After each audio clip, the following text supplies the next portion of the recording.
अस्सलामुअलैकुम नाजरीन, मैं हूं आपका मेज़बान अज़हर अब्बास खान बलोच। आप देख रहे हैं रावी रंग न्यूज़। आइए चलते हैं आज की खबरों की जानिब। जी बिल्कुल, खबर शामिल करते हैं तांदलेवाला से। तांदलेवाला थाना सिटी की हदूद में 7 साल बच्चे के साथ ज़बरदस्ती ज़्यादती। तफसीलात के मुताबिक तांदलेवाला थाना सिटी की हदूद चक नंबर 422 गाबे में 7 साल बच्चा खुरमजाद गली में खेल रहा था तो अजमान वल्द यासिन कौम बद्दड़ और नदीम वल्द मोहम्मद हनीफ कौम लोया बच्चे को वरगलाफ सिलाकर चारा वाली रेहड़ी पर खेतों में ले गए और वहां पर 7 साल बच्चे खुरमजाद के साथ ज़बरदस्ती ज़्यादती करते रहे।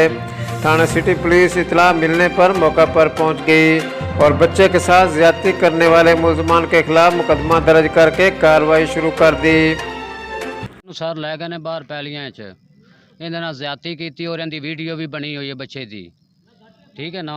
ਇਹਦੇ ਨਾਲ ਜ਼ਿਆਦਤੀ ਕੀਤੀ, ਵੀਡੀਓ ਵੀ ਵੇਖੀ ਹੈ। ਹੁਣ ਸਾਡੀ ਅਪੀਲ ਹੈ ਇਮਰਾਨ ਖਾਨ ਅੱਗੇ, ਅਫਸਰਾਂ ਅੱਗੇ ਸਾਡੀ ਅਪੀਲ, ਅਸੀਂ ਗਰੀਬ ਬੰਦਿਆਂ ਸਾਡੀ ਸਪੋਰਟ ਕਰਨ। ਔਰ ਜ਼ਿਆਦਤੀ ਹੋਈ ਹੈ, ਕੀਤੀ ਗਈ ਹੈ ਸਾਡੇ ਨਾਲ, ਬਹੁਤ ਜ਼ਿਆਦੀ ਜ਼ਿਆਦਤੀ ਹੋਈ ਹੈ। ਸਾਡਾ ਕੁਝ ਨਾ ਕੋਈ ਸਾਡਾ ਸੋਚੋ।